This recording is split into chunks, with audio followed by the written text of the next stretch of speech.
ህዝቡ ያው የሰላምን ዋጋ በመገንዘብ ከዳር እስከ ዳር ሰላም ይጠበቅ ከሰላም ነው ብዙ ነገር የሚገኘው እናተርፈውም ከሰላም ነው በሚል ጠብና ብጥብጥ ምንም ስለማይሰራ ዋና ሁሉ ነገር ወጣቱም አዛውንቱም ተምሮ አርሶ መስራት የሚቻለው የግድ በሰላም ነውና ይሄን ለማስጠበቅ ሲባል ይሄን ለመቃወም ሲባል ነው ዛሬ እዚህ ቦታ የተገኘ ነው። በሌላ መልኩ በዚህ በአማራ ክልል የገቡ ድሩዮ ሽፍቶች ከኛም ከውስጣችን ያልጠራለ መረጃ አቀባይ ስንቅ አቀባይ ሎጂስቲክ አቀባይ አለ እነሱን ሃይማኖት አባቶች የመንግስታችን አስተዳደራችን ጥሪ ያደረገላቸው ነው። በተደረገላቸው ጥሪ መሰረት መተው ቁመንልሃል የሚሉትን ህዝብ ወደ ልማት እንዲገባ ብልጽግና እንዲያገብ ያደርጉ ጥሩ ነው።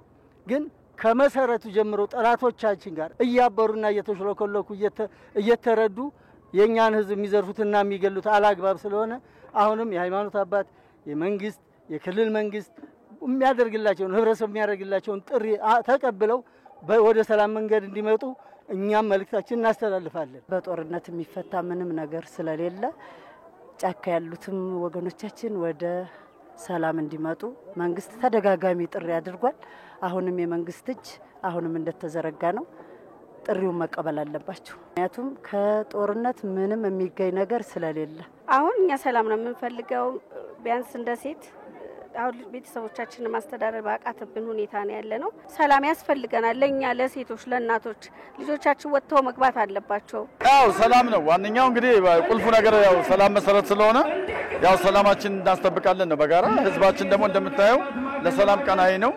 ሰላሙ ይጠበቅ ነው። ከዚህ በተረፈ ያው እንደምታቀው መንግስታችን ያነሳው ትልቅ ጥያቄ አለ የባህር በር ጉዳይ እሱን ከጦርነት ነፃ በሆነ መንገድ በሰላማዊ መንገድ የባህር በር ያስፈልገናል ነው። ይሄ ህዝብ የሰላም ዋጋውን ተረድቷል። ከዛ አንፃር ደግሞ ባህር በር ያው በጦርነት ስለማይሆን በሰላም ብዙ ህዝብ ነው ያለው። ይሄ ህዝብ ደግሞ የባህር በሩ ተጠቃሚ መሆን ስላለበት ያው ይሄን ለማስጠበቅ ሲባል ያው መተና ሀገራችን የባህር በር ባለቤት የነበረችው ኢትዮጵያ በወያኔ በተፈጠረው ተንኮል የባህር በር አጣለች። ለምሳሌ እኔ በእድሜ የማውቀው ሐሰብ የወሎ ጠቅላይ ግዛት ራስ ገዝ ነበር። ቀደም ሲል አውሳ አውራጃ ግዛት ስር ነበር የሚተዳደረው። በኋላ ራስ ገዝ ሆነ። የአማራ ክልል አይደለም የመላ ኢትዮጵያ ህዝብ ሰርቶ የሚያገኝበት የባህር በር መጠቀሚያ ወደባችን ነበር። በተንኮል በሴራ ነው የተወሰደብን። የባህር በራችን እንዲመለስልን መንግስታችን የሚጠይቀውን ጥያቄ እንደግፋለን፣ እንዲፈጸምም እንፈልጋለን። ተማሪዎች መማር አለባቸው። አርሶ አደር ማምረት አለበት። ሁሉም የመንግስት ሰራተኞች ስራቸውን ማከናወን አለባቸው። ክልላችን በጦርነት ሳይሆን እንደዚህ ያለው አሁን የቆምንበት ልማት በቅርብ ጊዜ ተጀምሮ በቅርብ ጊዜ የተጠናቀቀ ነው። ልማት ነው የሚያስፈልገው ለክልላችን ልማትና ሰላም ነው። ይሄ አያዋጣቸውም። እነሱ ስለማያዋጣቸው ወደ ሰላም ይምጡ። ወደ ሰላም የማይመጡ ከሆነ በተደጋጋሚ ተጠይቀዋል። መንግስት ህግ ያስከብርልን። መንግስት ህግ ማስከበር አለበት የግዴታ። መምህራን ያው ከበዳል ችግር ላይ ነው ያለው። ተማሪዎች እየተማሩ አይደለም። ህዝቡ በከፍተኛ ችግር ውስጥ ነው ያለው። ገበሬው ያመረተው መሸጥ አልቻለም። ስለዚህ ይሄንን በመረዳት ግዴታ መንግስት ሰላም ሊያስከብር ይገባልና ያው ይሄንን ህግ እንዲያስከብር ይያለ ነው። ስለዚህ እነዚህ ጫካ ያሉ ኃይሎች ቶሎ ብለው ያው የሰላምን እንትን መጠበቅ ነው ያለባቸውና የህዝቡን ጥያቄ ሊረዱት ይገባል። ደስ ልማት ይሳቀን ወልዳልናለች። በእውነት ደስ የሚያሰኝ ትልቅ እምርታ ነውና ይህን የሰላምና አስተንፋሳችንን እስከ መጨረሻው ድረስ ጠብቀን አስጠብቀን የመኖር የኛ የነዋሪዎች የህብረተሰብ የሁሉም እስትንፋስ ሰላም ስለሆነ ሁላችንም በዚህ ልክ ለሰላም ሰጥተን ዋጋ ሰጥተን ሰላምን ማስከበር ያስፈልጋል። በሌላ መልኩ ደግሞ የሚደረጉ የሰላም ተቃውሞዎች የሚኖሩበትን ደግሞ ህሊና እግዚአብሔር ሰጥቶ ደግሞ ወደዚህ ሰላም መምጣቱ አስፈላጊና አስፈላጊ ነው። በጦርነት አግኝተን የምናገኘው ምንም አይነት ጥቅም አይኖርም። አይተናልም ደርሶም ሁላችንም የምናውቀው ነገር ነውና ለሰላም ተግተን ሁላችንም እግዚአብሔር ሀገራችንን ሰላም እንዲያደርግ አመራሮቻችንን በሰላም ጠብቆ ደግሞ ልማት አልምተው እኛም የልማቱ ተጠቃሚዎች እንድንሆን እግዚአብሔር ቅዱስ ፈቃዱ ይሁንልን። አመሰግናለሁ። ሰላማችንን ለመጠበቅና አንድነታችንን ለማብዛት እዚህ ቦታ ላይ ተሰባስበናል። በድጋሜ እንኳን በሰላም መጣችሁ ማለት እፈልጋለሁ። የሰላምን ዋጋ ከፍ አድርገን ነው የምናየው። ቀላልም አይደለም። ሶላት በሰገድን ቁጥር 5 አውቃት ሶላት اللهم انت السلام ومنك السلام እንላለን። ጌታዬ ሆይ አንተ ነህ ሰላም የሚገኘው ካንተ ነው፣ ሰላምህን ስጠን እንላለን። በቀን 5 ጊዜ ነብዩላህ ኢብራሂም ካዕባን ሰርተው ሲያበቁ አንተ ጌታ ሆይ ይሄን አካባቢ ሰላም አድርግልኝ ብለው ነው ዱዓ ያደረጉት። ሁሉም ሰው ለሰላም ዘብ መቆም አለበት።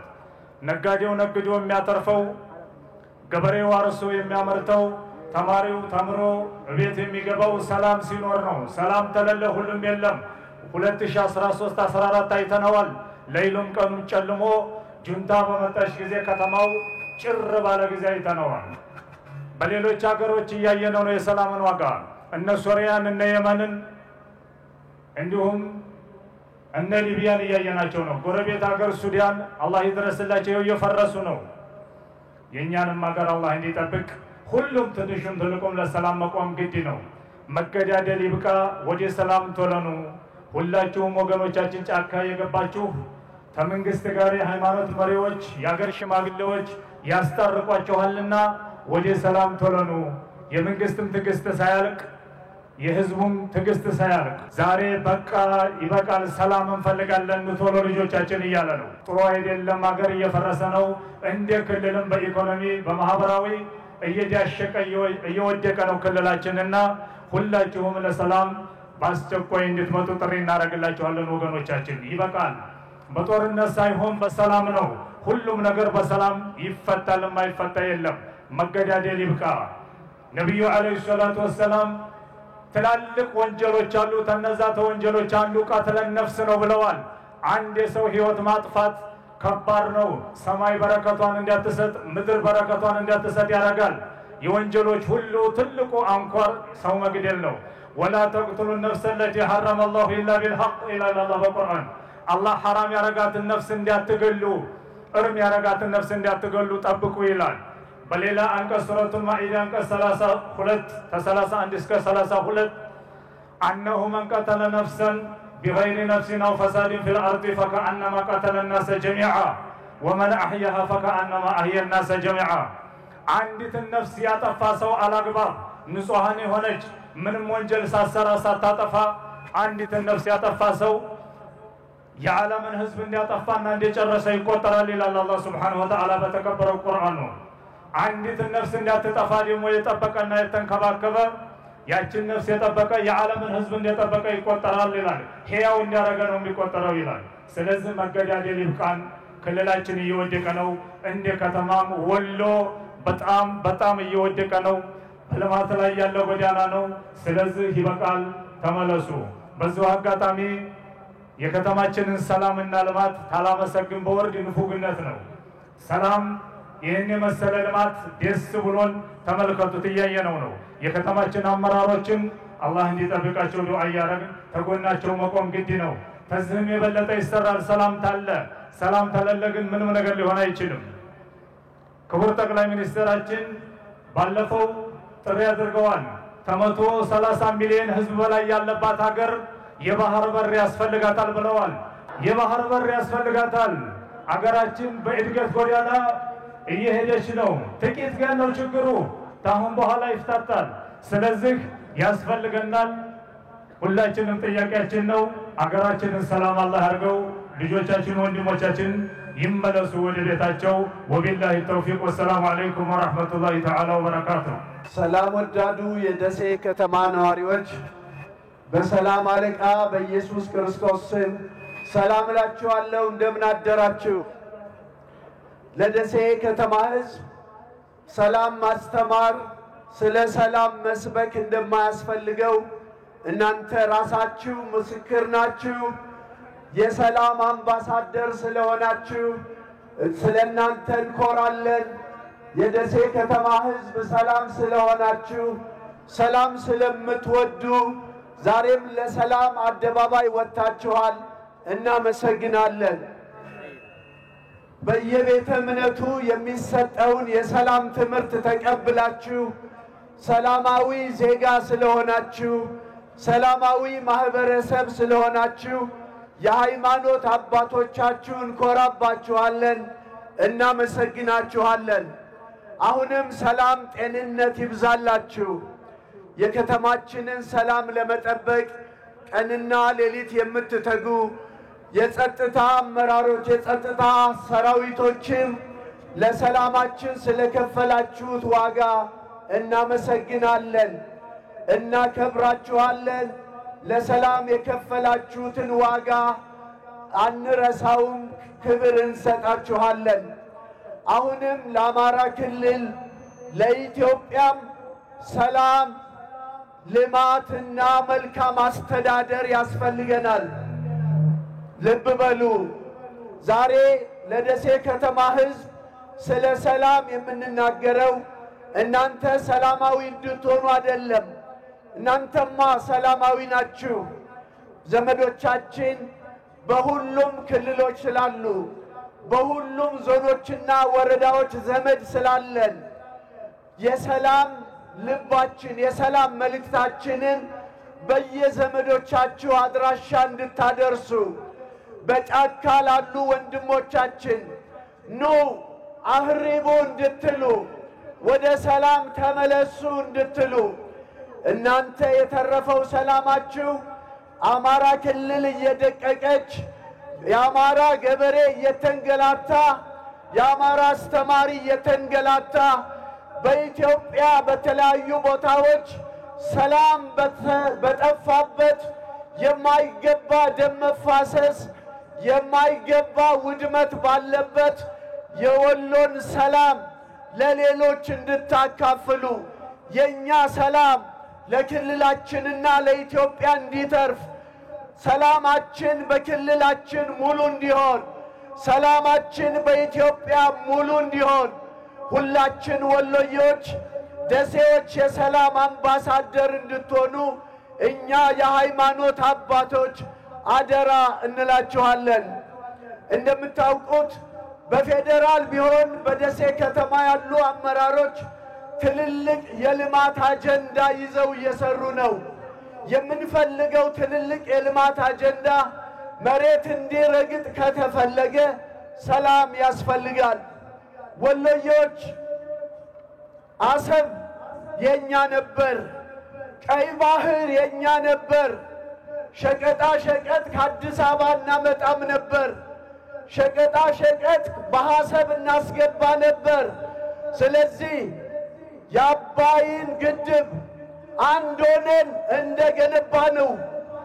ቀይ ባህርን አንድ ሆነን እንድናስመልስ፣ ቀይ ባህርን እጃችን እንድናስገባ ሰላም መንገዱ ነው።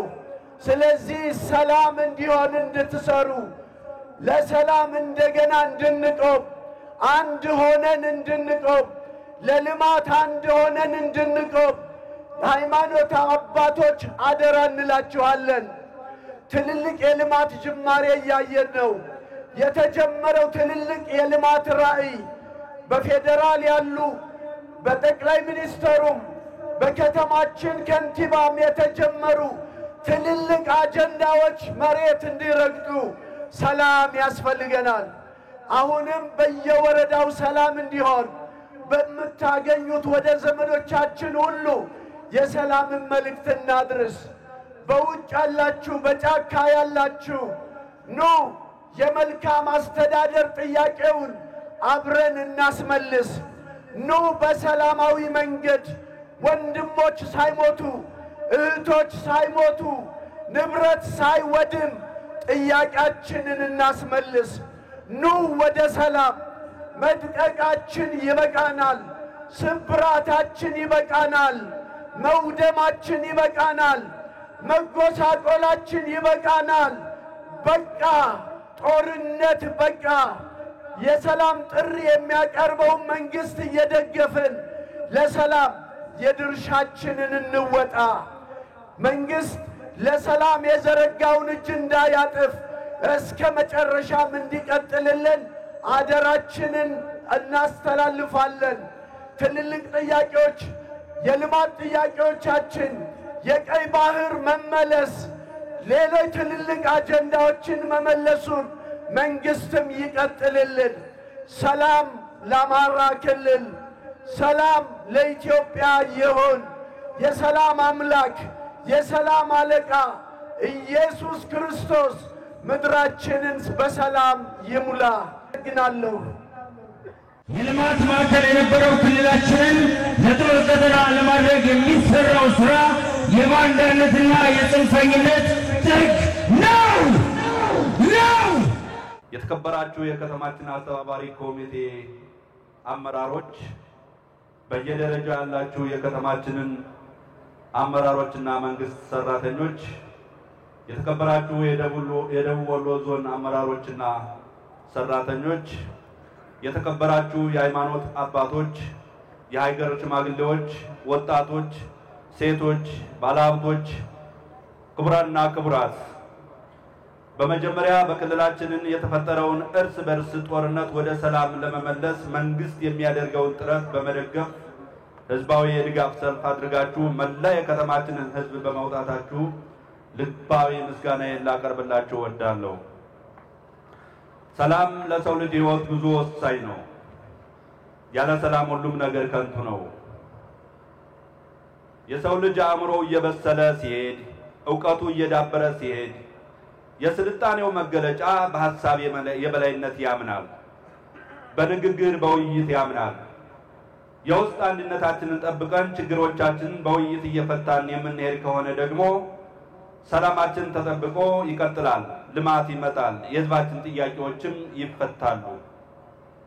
ሰላም እንደ ገነት ንጹህ ብቻ ወይም ደጎች ብቻ የሚኖርባት ሳትሆን ክፉዎችም ክፋታቸውን ጭምር ይዘው የሚኖሩባት የክፉዎችም የደጎችም የጋራ መኖሪያ ናት።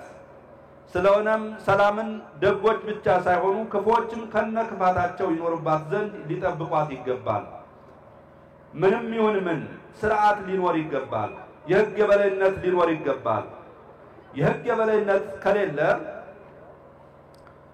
ኃይለኛው ደካማውን እየበላ ራሱን ያኖራል። ስርዓት ከሌለ በመንፈሳዊ ዓለም ሳይቀር ምእመን ምእመኑን፣ ቄሱ ቄሱን፣ ሸሁ ሸሁን ወዘተ ያሳድደዋል።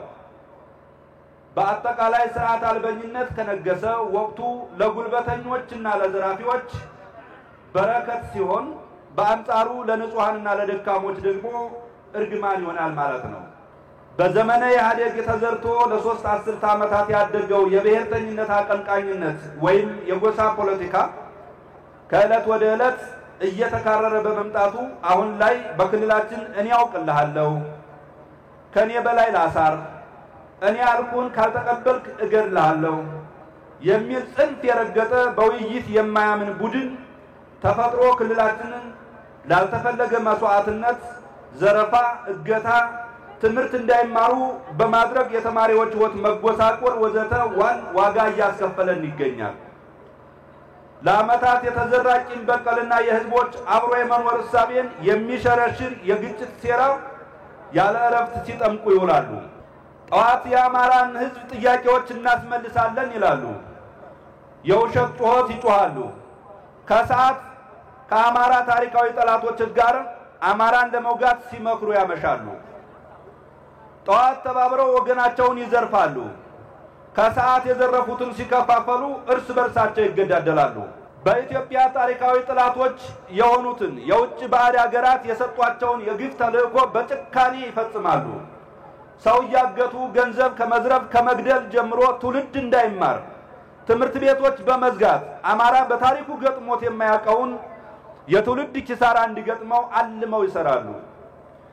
የሚገርመው ግን የነሱ በወገናቸው ላይ ግፍ መፈጸም ሳይሆን የትንሳኤው በግ በገናው በግ ይስቃል እንዲሉ ተራ በተራ በየቤቱ ጥቃቱ እስኪደርስበት ድረስ ህዝቡ መንቃት አለመቻሉ ነው።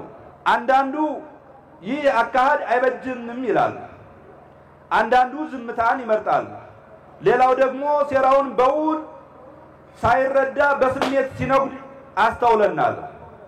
ዛሬ ግን ህዝብ እየነቃ ይመስላል። አማራ ላይ ጀምሮ አማራ ላይ የሚጠናቀቅ አላስፈላጊ ጦርነት እልቂት ይቁምና እንዋይ ብሎ በጎዳና ላይ በነቂስ ወጥቶ እያወገዘ ይገኛል። ዛሬም አልረፈደም።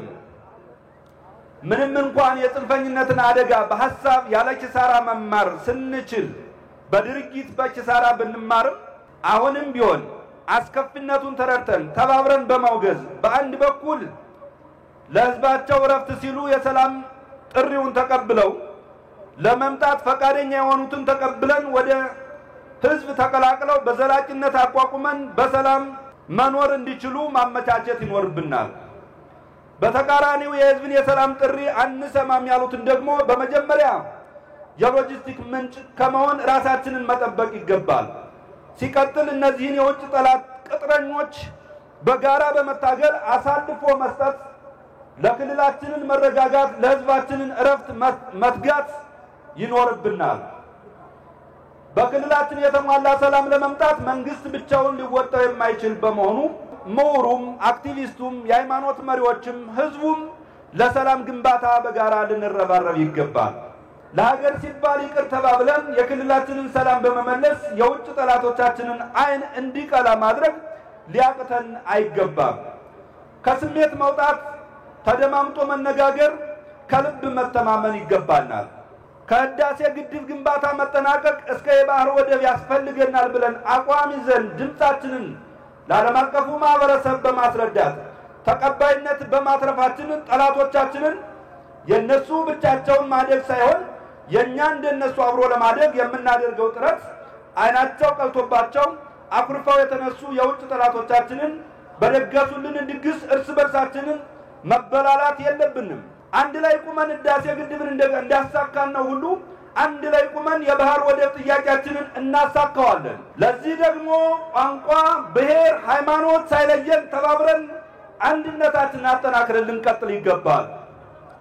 በዚህ አጋጣሚ ለክልላችን ሰላም መመለስ ዋጋ በመክፈል ለዚህ ላደረሰን ለተከበረው መከላከያ ሰራዊት፣ ለጸጥታ መዋቅራችን፣ ለፖሊስ፣ ለሰላም አስከባሪ፣ ለአድማ ብተና በአጠቃላይ ለጸጥታ መዋቅራችንን ትልቅ ምስጋና ልናቀርብ እንወዳለን።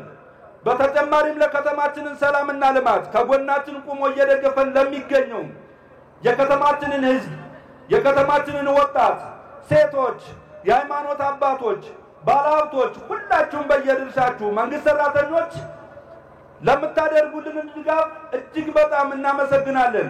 ፈጣሪ ኢትዮጵያንና ህዝቦቿን ይባርክ። እጅግ አመሰግናለሁ።